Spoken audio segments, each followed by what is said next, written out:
Praise the lord जनावसी समस्तଙ୍କୁ प्रभु हालेलुया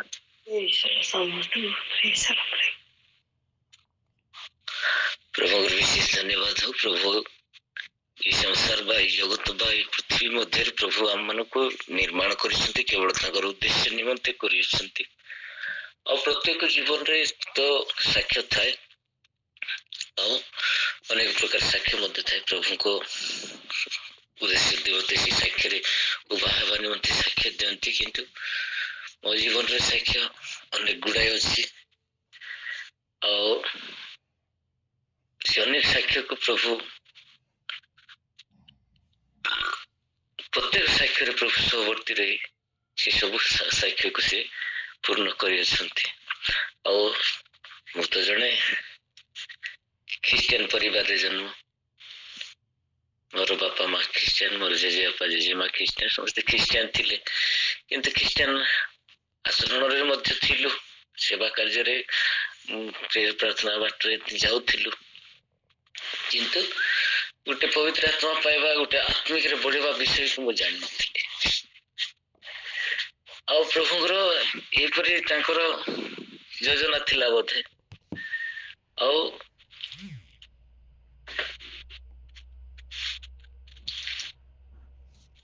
हेलो प्रभुଙ୍କର एपरि गोटे योजना थिला प्रभु तांकर मार्ग रे बा तांकर सेवक भाव रे तांकर पालक भाव रे मनोनीत करिवार गोटे योजना थियो अनेक इंटरव्यू को देछि अनेक सर्विस पे बहुत चेष्टा करिछि प्राइवेट चाकरी मध्य को जगह मध्य करथिल किंतु प्रभुଙ୍କର गोटे योजना थिला प्रभुଙ୍କର सेवा कार्य करिवा निमंते आ मु जते बेले प्रभु को जानि नथिली बा प्रभु को जानिथिली किंतु से ख्रिस्टियन आचरण रे थिली अनेक पान पुड़िया अनेक अनेक कुव्यवस्था मध्य थिली आईपरी सत्वे मध्य जिते बेले प्रभु मनोनीत कर मत पालक भाव रे चयन कले प्रभु सेवा कार्य स्वामी स्त्री मध्य आम बाहर प्रभु सेवा कार्य कलु हुए तो एमती प्रभु सेवा कार्य रही आम पारिवारिक समस्या मध्य कौन सी गोटे शैतान गोटे विशृंखला सृष्टि शैतान तो चाहे ना के सुख शांति रहा निमंते आमे जिते बेले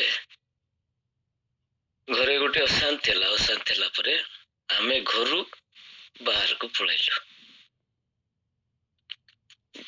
सेवा कार्य करूछु घरु आमे बाहर को गलु बाहर को जाई आमे गोटे भड़ा घर मध्य रहिलु रहिबा समय रे आमे जिते बेले स्वामी स्त्री जाइछु आ जीवा समय रे मध्य आमे बेग रे पेंट शर्ट और साड़ी दी खंडा के 3 खंड थिला ता धरि की बेग रे धरि की हमें बाहर को गला पर गोटे घर भड़ा नहीं गलु क्वार्टर रे थिलु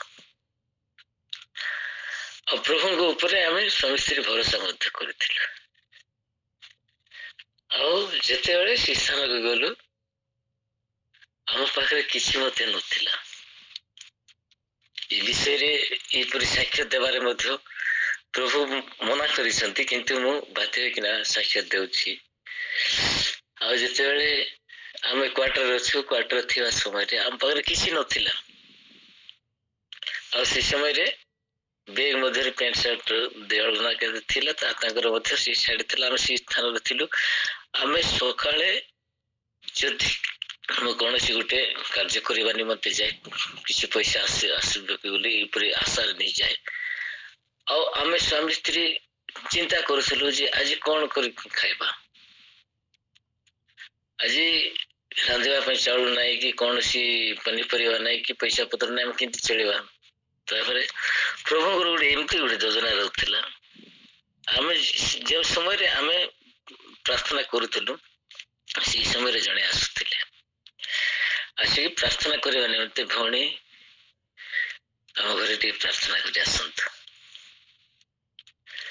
प्रभु से प्रकार कहबार प्रार्थना करने निमंते आम श्री जाती जीवा समय रे प्रार्थना कले से प्रार्थना करने समय रे तांकर किसी खंडे माने जो ମାନେ ପ୍ରଭୁଙ୍କ ଉଦ୍ଦେଶ୍ୟରେ ଯାହା କିଛି ଦାନ କରନ୍ତି ସେ ଦାନ ସକାଶେ ଆମେ ଏ ସ୍ଥାନ ମଧ୍ୟରେ ଚଳୁଥିଲୁ।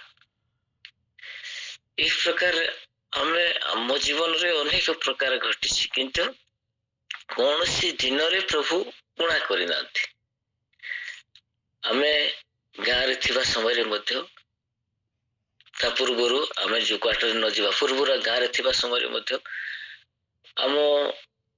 ମୋ ପାଖକୁ ଅନେକ ଦଙ୍ଗା ବ୍ୟକ୍ତି ଯାକ ଆସିଥିଲେ। 32 ପରିବାର କେତେ ଆସିଥିଲେ, ତାଙ୍କୁ ମଧ୍ୟ ଆମେ ଦେଖା କରୁଥିଲୁ। ସେ ସମୟରେ ମଧ୍ୟ ଆମମାନଙ୍କର ଚଳିବାର ଅସୁବିଧା ଥିଲା। ସେମାନଙ୍କୁ ଯେତେବେଳେ ରିଲିଫ ଆସୁଥିଲା, ରିଲିଫ ଥିବା ସମୟ ରିଲିଫ ଦେବା ସମୟରେ ଆମେ ସମସ୍ତଙ୍କୁ ସମାନ ବାଣ୍ଟି ଦଉଥିଲୁ। ତାପରେ ସେ ଦଙ୍ଗା ବ୍ୟକ୍ତି ମାନଙ୍କ ମଧ୍ୟରୁ ଜଣେ ବ୍ୟକ୍ତି କହିଲେ, ଆମେ ତ ସମସ୍ତେ ଭାଗ କରୁଛୁ, ମାନେ ଆମକୁ ସେ ବାଣ୍ଟି ଦଉଛନ୍ତି, ଆମେ 5ଟା ଆଜ୍ଞାଙ୍କୁ ମଧ୍ୟ ଗୋଟେ ଭାଗ ଦେଇଦେବା।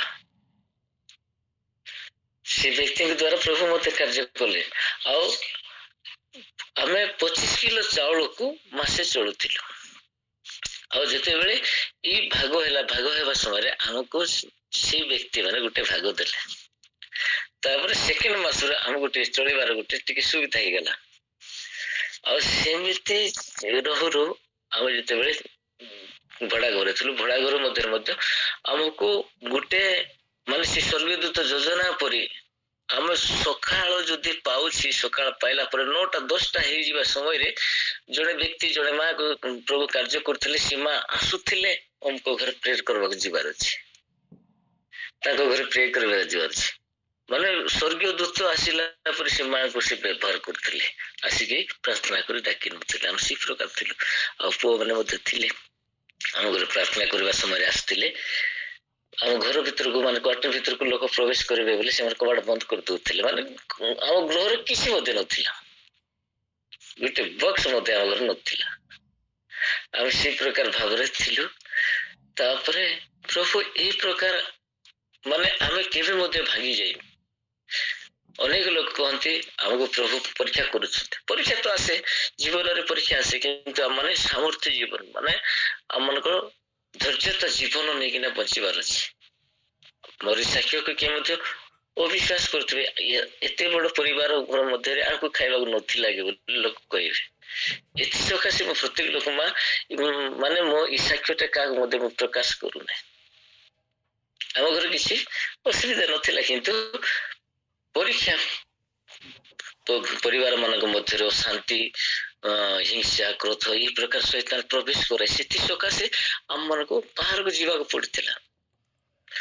ଆମକୁ ପରିବାରକୁ ମଧ୍ୟ ଆମେ ଭରସା ବିଶ୍ୱାସ କରିନୁ। ଆମେ କେବଳ ପ୍ରଭୁଙ୍କୁ ବିଶ୍ୱାସ ଭରସା କରି ବଞ୍ଚୁଥିଲୁ। ଆମେ ବଞ୍ଚୁଥିବା ସମୟରେ ଆମମାନଙ୍କ ପାଖରେ ଅଭାବ ଆସେ, ଅଭାବ ଥିବା ସମୟରେ ମଧ୍ୟ ସେ କ୍ୱାର୍ଟର ମାଲିକ ମଧ୍ୟ ଆସୁଥିଲା, ମତେ କ୍ୱାର୍ଟର ଭଡା ପଇସା ଦିଅ, ନହେଲେ ଏବେ ବାହାରିଯିବ।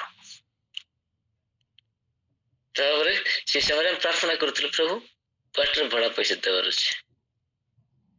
ଆମେ ସେଇ ସମୟରେ ବାହାରିଲା ପ୍ରଭୁ କେଉଁ ଆଡୁ କୁଆଡୁ ବି ପ୍ରଭୁ ଭଡା ପଇସା ସିଧା ଯୋଗାଇ ଦେଉଥାନ୍ତି। ଆଉ ମୁଁ ଇନ୍ଦ୍ରାବତୀରୁ ନବରଙ୍ଗପୁର ପ୍ରାୟ ମାସେ ଖଣ୍ଡେ ହେବ ବସରେ ଯିବା ଆସିବା କରିଛି। ଗୋଟେ ଦିନ ମତେ କୌଣସି ବସ୍ ବାଲା କି କୌଣସି କନେକ୍ଟର ମତେ ପଇସା ମାଗିନାହାନ୍ତି, କି ମୋ ପାଖରେ ପଇସା ମଧ୍ୟ ଟଙ୍କାଟେ ନଥିବାର ମତେ କିଏ ମଧ୍ୟ ପଇସା ମାଗିନାହାନ୍ତି। ପ୍ରଭୁଙ୍କର ଏତେ ଆଶ୍ଚର୍ଯ୍ୟ କର୍ମ। ଏଇ ପ୍ରକାର ଭାବରେ ପ୍ରଭୁ ଆସ୍ତେ ଆସ୍ତେ ଆସ୍ତେ ଆସ୍ତେ ପ୍ରଭୁ କେବେ ମଧ୍ୟ ଅଭାବ, ପ୍ରଭୁଙ୍କର ପରିବାରକୁ ପ୍ରଭୁଙ୍କର ଲୋକ କେବେ ମଧ୍ୟ ଅଭାବରେ ରହିବା ନିମନ୍ତେ ସେ ଦେବେ ନାହିଁ, କୌଣସି ଚିନ୍ତାରେ ରହିବାରେ ଦେବେ ନାହିଁ, କି କୌଣସି ଦୁଃଖରେ ରହିବାକୁ ଦେବେ ନାହିଁ। ଆମେ ମାନେ ସଦାସର୍ବଦା ପ୍ରାର୍ଥନା କରୁଥିଲୁ। ପ୍ରାର୍ଥନା କରିଥିବା ସତ୍ତ୍ୱେ ପ୍ରଭୁ ଏଇ ପ୍ରକାର ଆଶୀର୍ବାଦ କଲେ, ସମସ୍ତ କାର୍ଯ୍ୟରେ ପରିପୂର୍ଣ୍ଣତା କଲେ, ଆଉ ସମସ୍ତରେ ପ୍ରଭୁ ଏଇ ପ୍ରକାର ଆଶ୍ଚର୍ଯ୍ୟ ଭାବରେ ସେ ରଖି ଆସୁଛନ୍ତି। ଏବେ ପର୍ଯ୍ୟନ୍ତ ଆମେ ପ୍ରଭୁଙ୍କର ସେବା କାର୍ଯ୍ୟ କରୁଛୁ। କୌଣସି ଦିନରେ ମଧ୍ୟ ଆମେ କୌଣସି ବିଷୟକୁ ଆମେ ଚିନ୍ତା କରୁନୁ। ପ୍ରଭୁ ତ କହନ୍ତି ଆମମାନଙ୍କର ସମସ୍ତ ଚିନ୍ତାର ଭାର ମୋ ଉପରେ ପକା, ମୁଁ ତୁମ ମାନଙ୍କୁ ସମସ୍ତ ଚିନ୍ତାର ଭାରକୁ ମୁଁ ଉଠାଇବି, ପ୍ରଭୁ ଉଠାଇବେ। ଏଇ ବିଶ୍ୱାସ ଭରସା ନେଇ ଆମ ମାନୁଛୁ। ଆଉ ମୁଁ ତ କହିଛି ମଝିରେ ମଧ୍ୟ ମୋ ଝିଅ ଯେତେବେଳେ ସିରିୟସ ଥିଲା, ଚେତା ନଥିଲା, ହୋସ ନଥିଲା, ସେଇ ସମୟରେ ମଧ୍ୟ ପ୍ରଭୁଙ୍କର ଯୋଜନା, ପ୍ରଭୁଙ୍କର ମାନେ ଶୈତାନର ପରୀକ୍ଷା, ସେଇପଟେ ପ୍ରାର୍ଥନା ପାଇଁ ଡାକୁଛନ୍ତି, ଏପଟେ ଝିଅର ହୋସ ନାହିଁ, ମାନେ ଚେତା ନାହିଁ।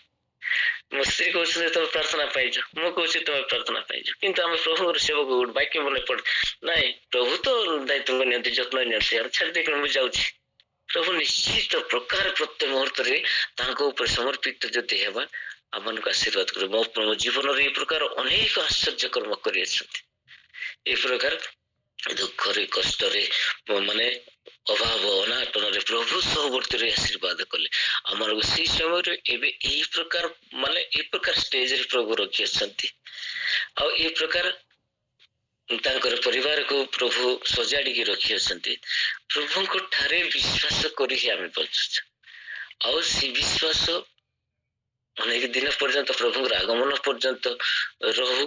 ସମସ୍ତେ ପ୍ରାର୍ଥନା କରନ୍ତୁ ଏ ବିଶ୍ୱାସ କେବେ ଭାଙ୍ଗି ନଯାଉ, ଆଉ ଏ ବିଶ୍ୱାସକୁ ଆମେ କେବେ ମଧ୍ୟ ନ ହରାଉ। ସେଥି ସକାଶେ ଶୈତାନର ରାଜତ୍ୱକୁ ପଦାଘାତ କରିବା ନିମନ୍ତେ ପ୍ରଭୁ ଆମ ସମସ୍ତଙ୍କୁ ଶକ୍ତି ପ୍ରଦାନ କରିଅଛନ୍ତି। ଯେକୌଣସି ମୁହୂର୍ତ୍ତରେ ଯେକୌଣସି ସମସ୍ୟା ଆସୁନା କାହିଁକି ପ୍ରଭୁ ଆମମାନଙ୍କ ସମସ୍ତ କ୍ଷେତ୍ର ବା ସମସ୍ତ କାର୍ଯ୍ୟରେ ସେ ବିଦ୍ୟମାନରେ ସେ କାର୍ଯ୍ୟ କରିବେ। ସାହାଯ୍ୟକର୍ତ୍ତା ଆମମାନଙ୍କ ନିମନ୍ତେ ବା ଆମମାନଙ୍କୁ ସେ ଦେଇଅଛନ୍ତି। ଆମମାନେ କୌଣସି ମନୁଷ୍ୟକୁ ସାହାଯ୍ୟ ମାଗିବା ଆବଶ୍ୟକତା ନାହିଁ।